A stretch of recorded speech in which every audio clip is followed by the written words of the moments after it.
আসসালামু আলাইকুম, সবাইকে স্বাগতম সাগর আইসিটি কেয়ারের আরেকটি টিউটোরিয়ালে। আমরা ধারাবাহিকভাবে এইচএসসি আইসিটি চ্যাপ্টার 3 এ তৃতীয় অধ্যায়ের প্রথম অংশ নাম্বার সিস্টেম বা সংখ্যা পদ্ধতি নিয়ে আলোচনা করছি।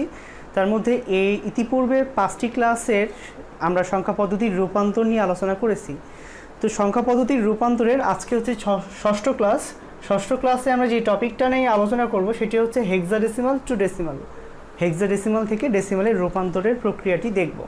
সো রূপান্তরের এই পর্যায়ে আমরা একটি হেক্সাডেসিমাল থেকে ডেসিমালের রূপান্তর দেখব। তবে চতুর্থ এবং পঞ্চম টিউটোরিয়ালে আমি বিশেষভাবে উল্লেখ করে দিয়েছিলাম যে কোনো সংখ্যা পদ্ধতির সংখ্যাকে ডেসিমাল বা দশমিক, যার বেস বা ভিত্তি 10, সেই সংখ্যা পদ্ধতিতে রূপান্তরের প্রক্রিয়া হচ্ছে তার নিজস্ব মান দ্বারা স্থানীয় মান গুণ। সো ঠিক একইভাবে হেক্সাডেসিমালকে ডেসিমালে রূপান্তরের ক্ষেত্রে নিজস্ব মান দ্বারা স্থানীয় মান গুণ করতে হবে। সো খুবই সহজ প্রক্রিয়া, প্রত্যেকটিরই নিজস্ব মান রয়েছে, প্রত্যেকটির নিজস্ব মান নিরূপণ করা খুবই সহজ। হেক্সাডেসিমালের ক্ষেত্রে একটু কষ্ট করতে হবে, যেমন 4-এর নিজস্ব মান 4, ডি এর নিজস্ব মান 13, 6-এর নিজস্ব মান 6, 6-এর নিজস্ব মান 6। তো তাদের নিজস্ব মান আমাদের জানা রয়েছে। এখন আমরা যেটা করব, তাদের স্থানীয় মান বের করব। সো স্থানীয় মানের দুটি অংশ থাকে, একটি হচ্ছে তার বেস বা ভিত্তি, আর একটি থাকে তার কি ঘাত বা পাওয়ার। সো বেস বা ভিত্তি হয় সেই সংখ্যাটির বেস বা ভিত্তি অনুসারে। এই সংখ্যাটির বেস বা ভিত্তি কত? 16। তাহলে প্রত্যেকটি স্থানীয় মানের বেস বা ভিত্তি হবে কত? 16। এবার ঘাত বা পাওয়ার বসানোর পদ্ধতিটি হচ্ছে পূর্ণাংশ দশমিক বিন্দু থেকে পজিটিভ দিকে যাবে। হ্যাঁ, পূর্ণাংশ পজিটিভ দিকে যাবে। সো পজিটিভ দিকে নিয়ে যাওয়ার জন্য ঘাত বা পাওয়ার দাঁড়াবে 16 to the power 0, 16 to the power 1, আর থাকলে 16 টু দি পাওয়ার 2 হতো। এবং ভগ্নাংশের ক্ষেত্রে পাওয়ারটি ঠিক ঋণাত্মক দিকে বাড়বে, -0 হয় না, -1, এবং পরেরটি হবে -2। ওকে, এই হচ্ছে বর্তমান পরিস্থিতি। এখন আমরা যেটা করব, সংখ্যাটির নিজস্ব মান দ্বারা স্থানীয় মানগুলো গুণ করব। তারপরে যে গুণফলটি পাবো, গুণফলটি যোগ করলেই কি আমরা ডেসিমাল ভ্যালুটি পেয়ে যাব। এখন তার নিজস্ব মান দ্বারা স্থানীয় মান গুণ করো। 4 into 16 to the power 1, 4 into 16 to the power 1 লিখেছি। তারপর প্লাস ডি মানে কত? ডি এর সাথে গুণ করলে হবে না, কিন্তু তুমি যদিও লিখতে পারো ডি ইন্টু 16 টু দি পাওয়ার 0 লিখতে পারো। হ্যাঁ, তবে ডি এর সাথে 16 টু দি পাওয়ার 0 গুণ করে কি ভ্যালু পাওয়া যায় না। সো তুমি এখানে লিখতে পারো। তবে অনেকে একটি ভুল করে থাকে, অনেকে একটি খুব বড় ধরনের ভুল করে থাকে। ডি এর ভ্যালুটা আগে বসিয়ে নেয়, এরকমভাবে বসানো হয়। ডি এর ভ্যালু হচ্ছে 13 বসানোর পরে এই প্রত্যেকটি অঙ্ক অনুযায়ী কিন্তু কি আলাদা আলাদা স্থানীয় মান বের করেন। তবে এটি অবশ্যই ভুল, কেননা ডি মানে যে 13 সেটা পুরোটা একটি নিজস্ব মান। হ্যাঁ, সো ডি এর সাথে 16 টু দি পাওয়ার 0 গুণ করলাম।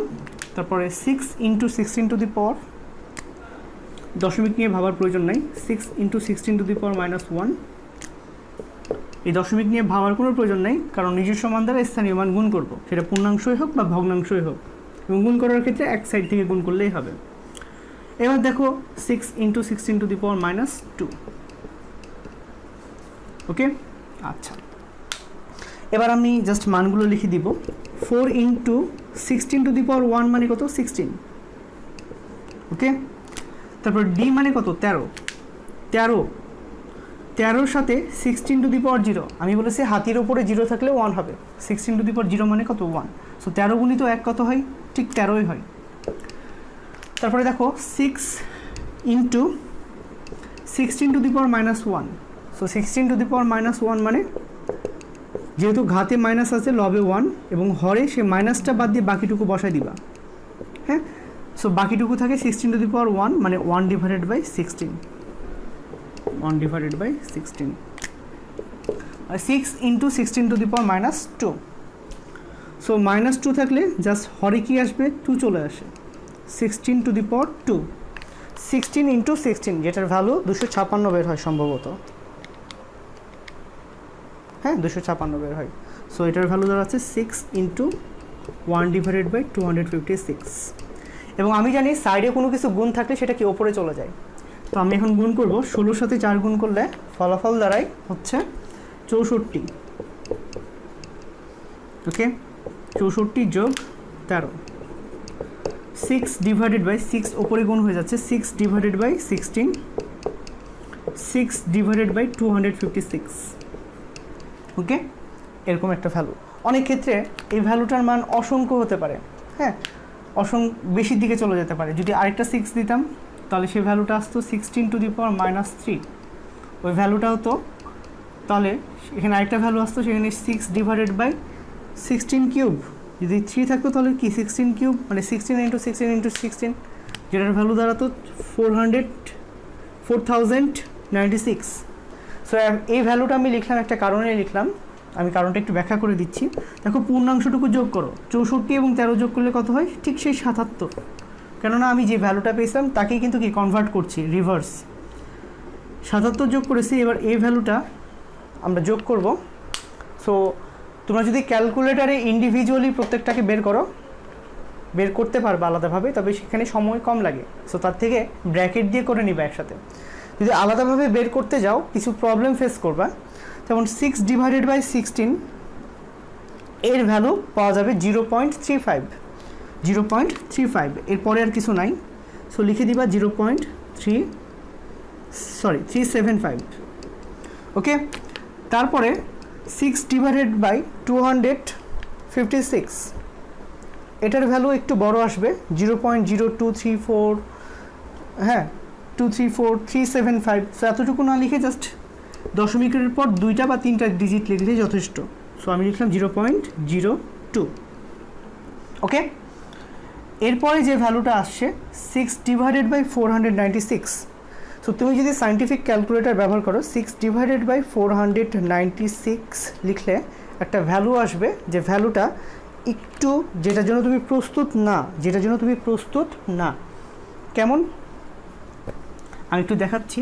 তুমি যদি ক্যালকুলেটারে সায়েন্টিফিক ক্যালকুলেটারে করে থাকো, 6 ডিভাইডেড বাই 496 এর ভ্যালুটা আসবে এরকম 1.46, আরও অনেক কিছু আছে দিয়ে লাস্টে লেখা থাকবে, এটা করার পরে লাস্টে লেখা থাকবে 10 টু দি পাওয়ার ইন্টু, এরপরে কী দেওয়া থাকবে, সব শেষে গিয়ে দেখবে ইন্টু দেওয়া আছে, তারপরে লেখা থাকবে 10 টু দি পাওয়ার -3।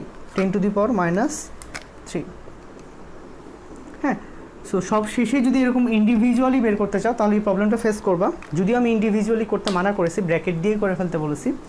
সো এই অংশটুকুর খেয়াল করে দেখো, এই অংশটুকুর ক্ষেত্রে অনেকে 10 টু দি পাওয়ার -3 যে অংশটুকু থাকে এটা লিখে না, জাস্ট 1.4 লিখে।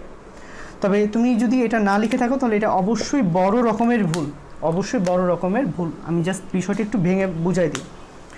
বিষয়টা হচ্ছে 10 টু দি পাওয়ার -3, -03 বলতে 3 বোঝানো হয়েছে।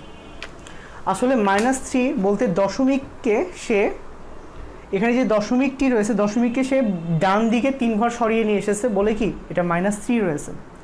এটা যদি নর্মাল ফরম্যাট লিখতে চাই, আমি যদি মনে করি আমি এই অংশটুকু লিখবো না, যদি আমি ডিসিশন নিই আমি এই অংশটুকু লিখবো না, হ্যাঁ আমি মানটা লিখবো বাট এই অংশটুকু লিখবো না, তাহলে আমাকে যেটা করতে হবে, এই যে দশমিকটা রয়েছে দশমিককে বামে 3 ঘর সরাতে হবে, ডানে না, দশমিকটাকে বামে 3 ঘর সরাতে হবে। বামে 3 ঘর সরালে কিন্তু 0 চলে আসবে। সো 0 0 1, দেখো দশমিকটা এই জায়গাটা থেকে এই জায়গায় চলে আসবে, বামে 3 ঘর সরে আসবে, ঠিক আছে, বামে 3 ঘর সরে আসছে, ঠিক আছে 4 6। আসলে ভ্যালুটা হচ্ছে এটা। তুমি যদি দশমিককে বামে 3 ঘর সরিয়ে নিয়ে আসো তাহলে কিন্তু কি এই অংশটুকু না লিখলেও চলবে। ওকে, তাহলে এই ভ্যালুটা দাঁড়াচ্ছে কত, 0.0146 এভাবে। এখন প্রত্যেকটাকে যোগ করলে কিন্তু কি তুমি তোমার ফলাফল পেয়ে যাবা। তবে আমি ব্যক্তিগতভাবে মনে করি প্রত্যেকটা ব্র্যাকেট দিয়ে করে ফেলাই উত্তম। যেমন 77 যোগ first bracket 6 divided by 16 bracket close plus আবারও first bracket 6 divided by 256 bracket close, আবারও plus 6 divided by 4096 first bracket close, then সবগুলো যোগ করে ফেলবো। সো যোগ করলে তুমি যোগফলটি দেখতে পাবা, সবগুলো যদি যোগ করো যোগফলটি দেখতে পাবা 77 দশমিক আরও অনেক কিছু আছে, 77 দশমিক আরও অনেক কিছু আছে। সো আমরা 77.39 39 লিখে দিব 77.39। তো 77.39 বলতে কি বোঝানো হয়েছে, 39 যা আবার আসন্ন মান অনুসারে 7739 মানে যেটা 77.4 লিখতে পারি, 77.4 লিখতে পারি। তো খেয়াল করে দেখো এখন 77.39 এই যে ভ্যালুটা পেয়েছি সেটি হচ্ছে কি আমাদের কাঙ্ক্ষিত ডেসিমাল ভ্যালু। সো এটাকে 77.4ও লিখতে পারি। সো এই হচ্ছে একটা হেক্সাডেসিমাল থেকে ডেসিমাল রূপান্তর, হেক্সাডেসিমাল থেকে ডেসিমাল রূপান্তর যেটা আমরা রূপান্তর করেছি, যেটা আমরা খুব সহজেই কি মান পেয়ে যাব, যেটা 77.4 অর্থাৎ রিভার্স প্রক্রিয়াটা করলাম, অর্থাৎ 3 নম্বর টিউটোরিয়ালের ঠিক বিপরীতটা আমরা কি এখানে করেছি। সো আমরা খুব সহজেইভাবে হেক্সাডেসিমাল থেকে ডেসিমাল করতে পারি।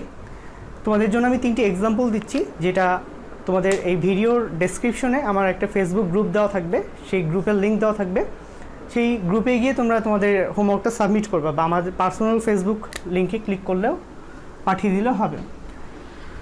আমি একটা করতে দিই, যেমন 124.301, এটার বেস বা ভিত্তি হচ্ছে 5। এটাকে তোমরা ডেসিমালে রূপান্তর করবা, এটাকে ডেসিমালে রূপান্তর করবা। এটা হচ্ছে প্রথম হোমওয়ার্ক 1 নম্বর। 2 নম্বর আরেকটি দিচ্ছি 0634.2013, এটা বেস 7, এটাকে কিসে রূপান্তর করব, বেস 10-এ অর্থাৎ দশমিকেই রূপান্তর করব। দশমিকেই রূপান্তর করব এটি। এবং 3 নম্বর আরেকটি দিচ্ছি, সেটা হচ্ছে 786.305, এটা হচ্ছে বেস 9, এটাকে কি একইভাবে দশমিকে রূপান্তর করব।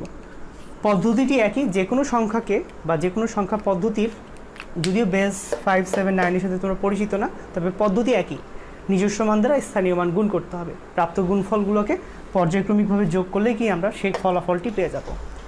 সো আমরা সংখ্যা পদ্ধতির রূপান্তরে দশমিক থেকে বাকি 3টি সংখ্যা পদ্ধতির রূপান্তর বা বাকি 3টি থেকে দশমিকের রূপান্তর করেছি। পরবর্তীতে আমরা বাইনারি থেকে বাকিগুলো রূপান্তর করা শিখব বা বাকিগুলো থেকে বাইনারিতে রূপান্তরিত শিখব। সো আজকে এই পর্যন্তই, দেখা হবে আরেকটি টিউটোরিয়ালে। সে বন্ধু সবাই ভালো থাকবে, সুস্থ থাকবে, আল্লাহ হাফিজ।